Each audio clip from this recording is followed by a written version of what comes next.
Hello everybody, it's Modesta from Purpose and Excellence. Our 8th day on the Masterplan Class sneak peek. How to stand out in competition, Modesta. When there's so many people with the same qualifications as me looking for a job or wanting a position in the industry, when there's so many businesses, even in my niche, yes, I've narrowed down to a niche, but there are a lot of us in business. How do I stand out? Today, we're talking about delivering excellence. Deliver excellence. That means that you don't just do a thing so a job is done, but you make sure it is done the best way a human being can do it. It is done the best way that a business can offer a service. Don't create mediocre products hoping that people won't catch you out. Don't just offer any old service and thinking that, well, people don't have much of a choice or they've already paid me anyway. What are they going to do? They're just going to have to deal with whatever I give them. Look at wowing your client. Like, get them to completely feel like, wow, what is this? I mean, I know I paid for this, but all of this comes with the package? Yeah. This is all of it. I mean, this isn't just for me. This is over and above. Yes, over and above is our minimum. I remember this story that my cousin once told me. He had been watching an interview of this prince from the United Arab Emirates somewhere, and they were being interviewed on BBC. And they were asked whether, that they were talking about this project that they want to do. And they asked, don't you think that's a little bit too much? I mean, that's really expensive, that you would invest all that money in that kind of project. And my cousin says, this prince looked at him and he was really confused. He was confused because the BBC reporter had said, don't you think that's a little too expensive? Like, don't you think that's a little over the top that you would want to embark on a project of that magnitude and that kind of investment? And he said he looked confused because to him, the word expensive didn't quite compute. To them, spending money, being lavish, going over and above was just a minimum. It's just a thing that they do. And so aim to wow. Do something with excellence. Do it exceptionally well. And don't just do it this one time. Don't do it because you want the money. Don't do it because we're going into the market. There's some people, there's some businesses. The service is really great when they go into the market. A couple of months down, now that you're hooked on it, now that you won't go anywhere else, now that I know I've clinched this segment of the market, they're with me now, service goes down. One of the challenges in business, for instance, so I'll start with entrepreneurs, is having a great service and keeping it consistently. Making sure that there is predictability. You can be dependent on that. This is the service you give. This is the business you offer. This is the product. Each time a person comes back, it can be the very same thing. Now, people will say, oh, those that provide inputs to what I do, they didn't quite offer, or I didn't get that in the market, or this couldn't be done, therefore my service is also compromised. Listen, we're not the only people in the world offering these services, offering these products. How can other parts of the world, and actually it could even be other parts of the continent in Africa, how can other areas, how can other even businesses in your very market keep a consistent delivery in their service, in their products? And why should you not be able to? Maybe you need to invest a little bit more to find out what will it take, which will mean there are times it might seem to be a little more expensive, to provide a consistent service that you've been offering, to provide consistent products. There are times, maybe the market isn't so volatile and things aren't scarce, that it will be all right. But the customer should never know all that you have to go through to give them what you give them. They should just be wowed. I mean, when a customer shows up and says, this doesn't taste like the thing I ate the last time, or, oh, well, I recommended this service, but somebody else came and said they really didn't get the service that I got when I recommended. This isn't the time to start telling them, oh, my best employee has gone, or, I usually get my fruit from so-and-so and that didn't happen, or, we had to compromise. Listen, I should know what happens back office as a customer. I really should not know your trials and tribulations as an entrepreneur, as a business, or get out of the market. I should just get what you promised And what I'm asking today in delivering excellence is promise to wow and deliver. I should get over and above what I'm paying for, and that should come consistently. That should be a minimum. We're talking about how to stand out in competition, right? This is step 8. This is one of the ways. If you do not want to continuously be selling yourself and marketing who you are and what you do and spending so much money doing that, deliver excellence. People will come back without you even having to ask them to. People will refer others. Businesses will refer other businesses. You know, you will get repeat clients. You will get greater orders. You'll get greater opportunities if you're giving a service-based business. But it's up to you. My trials and tribulations as an entrepreneur should not be put out exactly when a customer wants to get a service, exactly when a customer complains and wants something improved, would not be the time to say, oh, you know why that's like that? Because the eggs that we had, I don't want to know about the eggs. I didn't even know there was eggs in this thing I'm eating. I just want the same thing that you had written on your menu and that I got the last time. I want to have it this time as well. Which then requires us to take a step back and look at everything that surrounds our business. All right, let's say, for instance, because I know where I come from, people will say, but that is not the season for that thing. It's not the season for mangoes, although now it's the season for mangoes. So it's not the season, for oranges, or it's not the season for... How does the rest of the world operate where everything is available all throughout the year? So what does it take if you're offering, I don't know why I'm zeroing in on food, maybe because I'm hungry, I haven't eaten yet. But if your business, if your menu says you're offering these things, unless you're saying, oh, it's seasonal and you're working with that.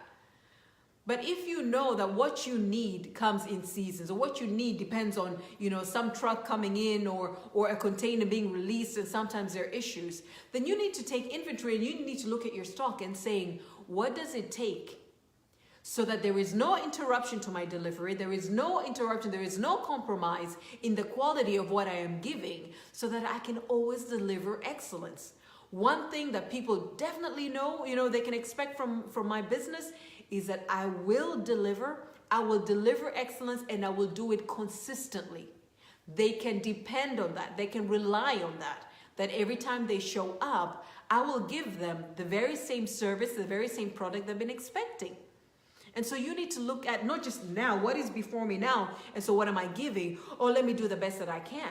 And one of the people that I advised, it was a couple of months ago, and she just had a few sessions with me, is a person who's employed but also has a business, a restaurant. And she was talking about how her people really know that she depends on them. Her and her partner depend on them. And so the kitchen staff, act up because they know, unless I am doing and cooking this thing, then, their business is compromised. I said, well, why does your business depend on specific people in your kitchen staff? Do you know the recipes? Yeah, I came up with the recipes. I'm like, listen, write out your recipes, write out your ingredients, your recipes. Put like engineers do, they have a flow, a process flow. Write out your process flow. Make sure flow. I'm saying flow. Make sure that neither you as the entrepreneur nor your team, your staff, can hold your business hostage. You should be able to consistently deliver excellence because you put in systems. If you've read this book, if you haven't, I advise you to go. The E-Myth Revisited. This book, the E-Myth, E like entrepreneur, the E-Myth, myth like a lie, like a legend, M-Y-T-H, the E-Myth Revisited by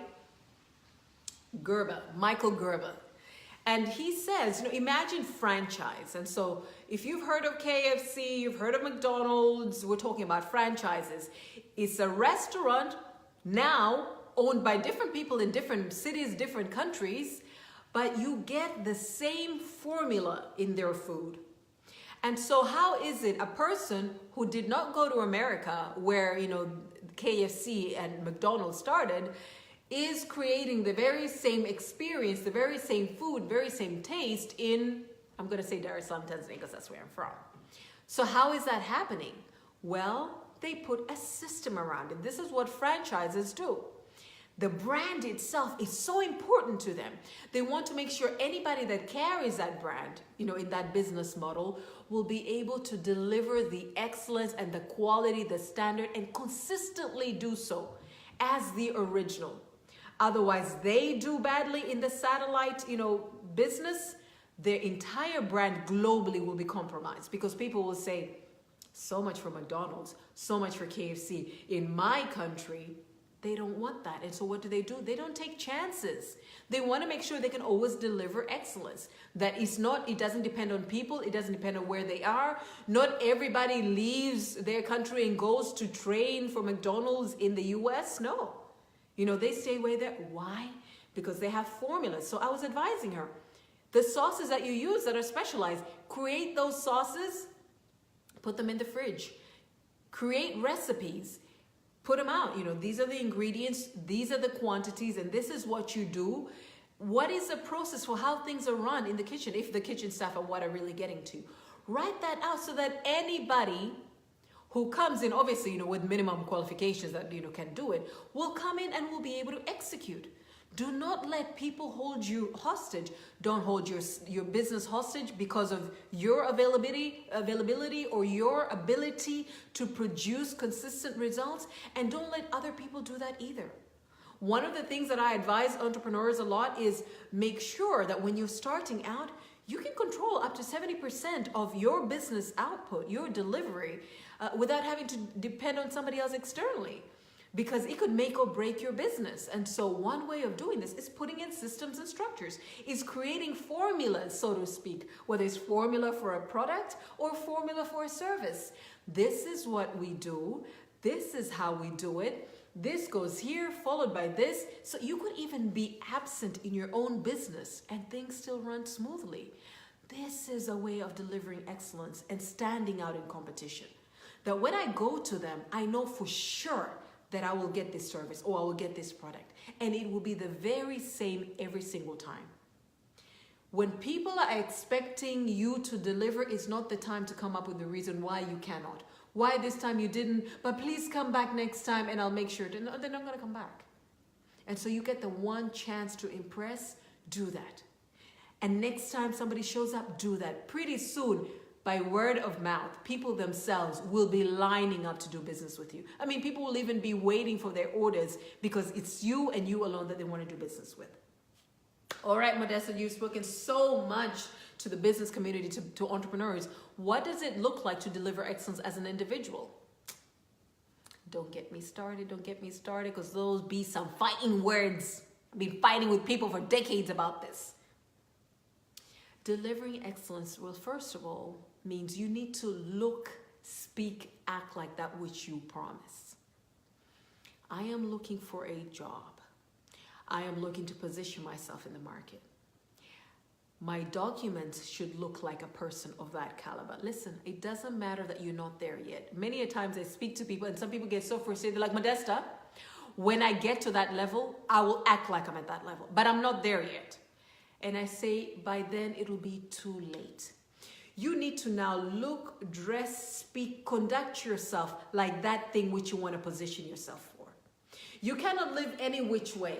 In starting out, you cannot just, I don't know why. I remembered when I entered at PricewaterhouseCoopers after my high school before I went to university. And you guys all know, probably now know about my wardrobe and everything. So I had clothes tailored, and tailored sounds so, like I had it tailored. No, as in I went to some seamstress on the street and they made my work skirts and my shirts. Why did I bother? Well, I work at PwC and I am going to be, and at that time, I was thinking, should I pursue law and everything? So law was on my mind. So I was going to be a lawyer and I wanted to start out, guys, I just finished high school, as lawyers do. And so I dressed like a lawyer, age of, what was I? I was 18, 19 for my entire internship with PricewaterhouseCoopers. Dressed like a lawyer, conducted myself like so. I did my work, I showed up on time, everything. So you don't wait when you're delivering excellence. You don't wait until, have a transaction to do. Or clients are coming and then you start rearranging your office. or, you know, or I need to bid and therefore, no. Get it into you as a mindset, getting into you as you know, part of who you are. And so people say, you've been about this topic for a very long time, and you present a certain way, and I do these things deliberately. Now they're second nature. How I am speaking to, how I present myself, the things that I deliver. I said last year, from 1st of January till the 31st of December, I'm going to be doing this Facebook Live sessions, you know, cut out into seasons. By God, I did it. How many times I wanted to just sit at home? Nobody asked me. Nobody was watching me. Nobody required me. But it's a word I said, this is who I am, and I deliver excellence. When I got my first job, I had a legal background. It was a human resource position. I was asked, how do you know you'll be able to deliver? I said, because everything I touch, I turn to gold. I was 23 years old. Because everything I touch, I turn to gold. I said that.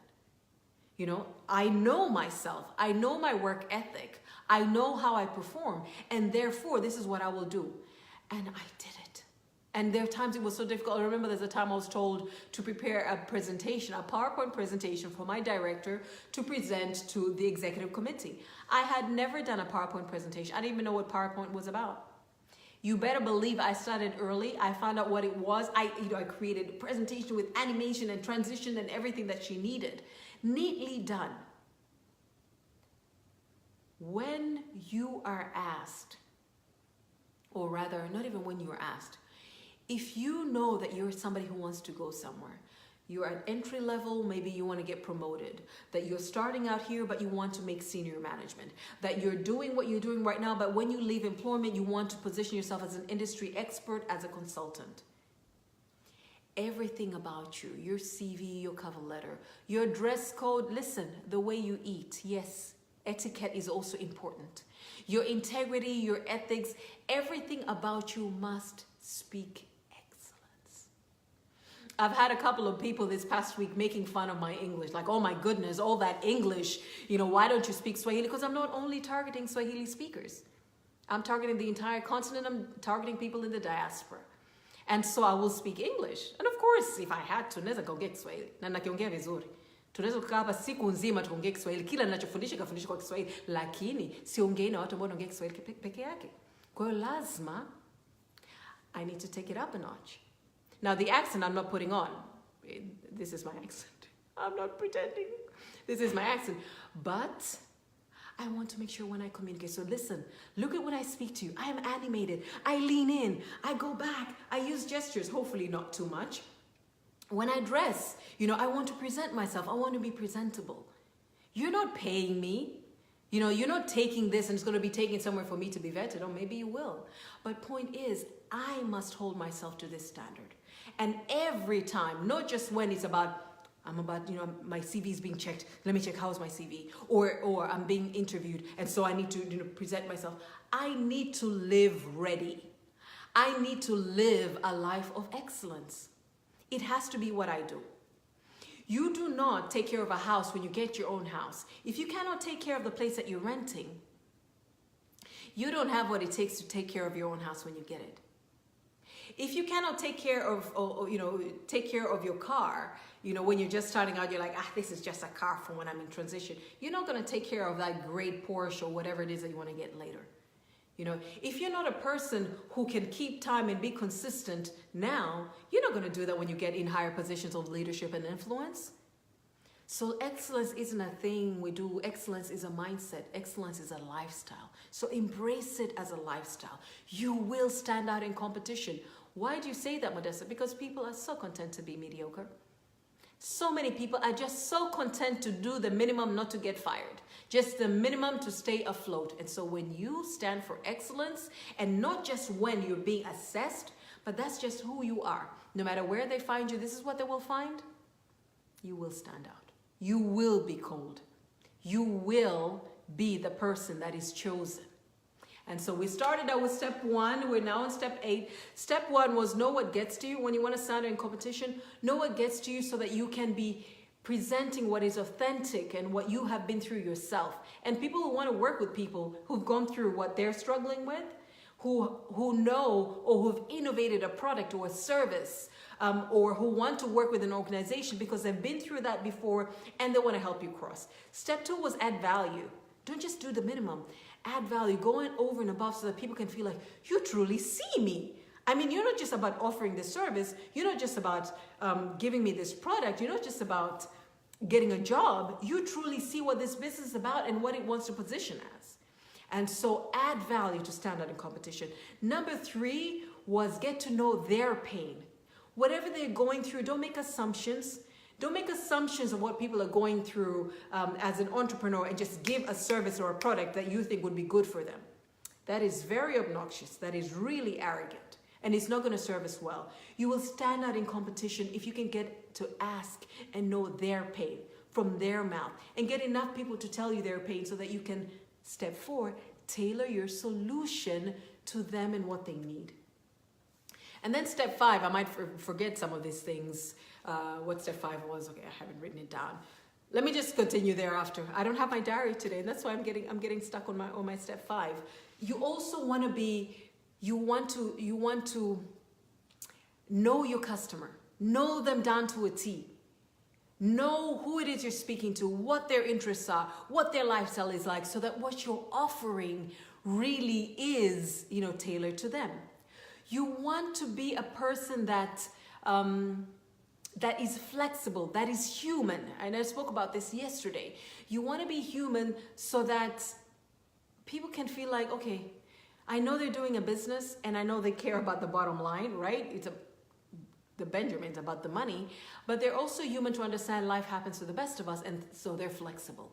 Be present. When people look for you, they need to find you.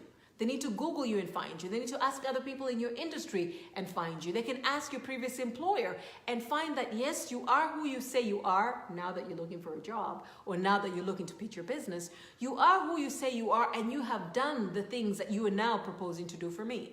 If you haven't done them before, if you haven't been consistent in delivering excellence in this thing before, you're not going to start with me. If you haven't delivered excellence, if you haven't, been present and invested and truly wanted to be about serving other people in this area, you're not going to start today. You will say whatever you need to say to get a job. You will say whatever you need to say for me to do business with you. But you're not going to deliver what I'm asking for if you haven't done it before. So be present and allow your past and present to open doors for you to stand out in competition in the future. Tomorrow, we're going to talk about solicit feedback.